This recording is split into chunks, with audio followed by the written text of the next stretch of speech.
Não existe o mundo ideal. Existe o mundo presente Tá, possível. mas qualquer pessoa A reconhece isso, afinidade mesmo sem presente ser é religiosa. utópica. Mas aí que tá, a base disso, ela vem de uma religião. Não, ela não vem.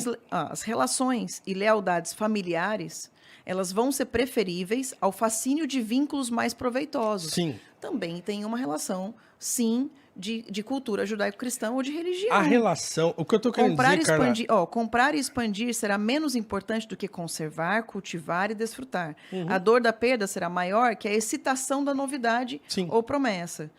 E deixa eu te dizer uma coisa. Aí nisso tudo aqui, quando a gente fala de imperfectibilidade, quando a gente fala de família, etc., isso daí tem pilar no Deus. Agora sim, em Deus. Agora, se você quiser falar para mim que o cara que montou que todo mundo que escreveu sobre conservadorismo teria que escrever lá que, olha, eu estou pensando em tudo isso porque Jesus disse... Não, o que eu quero dizer precisa. é que a ligação entre religião e conservadorismo ela não é uma ligação intrínseca.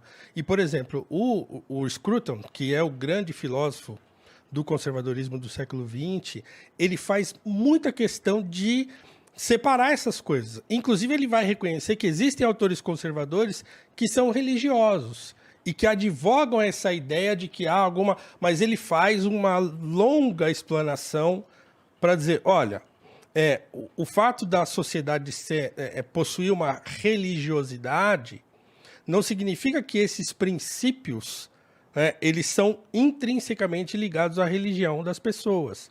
E eles não devem ser assim. Por quê? Porque, por exemplo, numa sociedade laica, a religião não deve ter influência. Então, Ela governante pode ter influência. Ela não precisa ser obrigatória e nem ela pode acontecer. O que eu concordo com você é o seguinte: uma pessoa que não crê em Deus, ela pode ser sim conservadora, mas praticamente de uma forma necessária, os que creem em Deus e nos princípios basilares que a Bíblia fala ou que a cultura judaico-cristã fala, o cara necessariamente tem que ser conservador. Então, não existe hoje uma pessoa que acredite na história de Jesus e em tudo que a Bíblia fala e tudo que ela condena e o cara não ser conservador. Existe um monte.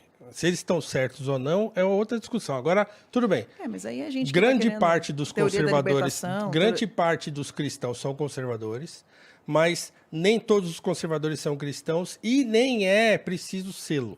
Não é preciso. Isso eu concordo. Certo? Então, o cara pode ser conservador e não ser religioso. Então, se você não ser religioso. Pois é. Então, você dizer para mim que o conservador mas é contra o aborto, por exemplo... os valores basilares vêm de uma religião, vêm de um pensamento e vêm principalmente dos 10 mandamentos. Pois é. Se você tá o falando lance do aborto, não. a posição... a tua posição, a posição do conservador, nesse caso... sobre o aborto é uma posição religiosa, não é? É uma posição de defender, não matarás, defenderás a vida desde a sua concepção. Eu tenho uma história particular, porque a minha mãe, quando ela ficou grávida do meu irmão, e eu vim 2 anos depois, né, 1 ano depois ela ficou grávida, ela tinha tido um parto muito difícil, porque a anestesia passou, e tiveram que tirar o meu irmão e costurar de volta ela sem anestesia. Então, costuraram ela de um jeito que Numa cesariana? Numa cesariana. Tinha começado, tinha aberto, e aí começaram a tirar meu irmão, já passou anestesia. Então, desde terminar de cortar o útero, tirar meu irmão, costurar o útero, depois costurar a barriga, foi tudo sem anestesia.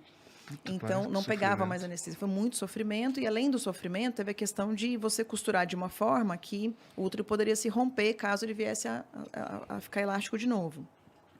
E a minha mãe, quando descobriu que estava grávida de mim, foi uma gravidez sem querer, né? Aconteceu sem querer, o médico falou, olha, você não pode ter essa criança e se você tiver, você vai morrer. E não só você vai morrer, como você vai perder a criança. Não tem por que você se arriscar. Temos que tirar essa criança. E minha mãe, ou seja, é um dos casos em que, inclusive, pela lei, é liberado. E minha mãe preferiu, depois de 3 dias, pensando em ter a gravidez, né? E foi praticamente um milagre, porque foi a gravidez mais tranquila dela e não aconteceu nada. A anestesia pegou depois, etc. E ela conseguiu me ter numa tranquilidade danada. Então, mas assim, você falar assim, minha mãe fez isso porque ela é religiosa? Não, ela não pensou assim, vai ser pecado se eu tirar não. e tal. Não, foi Eu porque concordo. Pode ser ela acreditou na vida ali, várias acreditou que razões. pudesse. Mãe é diferente, né? É. Quando tá na barriga ali é diferente, eu concordo com isso. Mas, ó, você não acha que a gente... Porque, assim, o lance eu também sou contra o aborto. Eu só não sou contra a proibição do aborto, sabe? Eu não vejo muito sentido na proibição do aborto.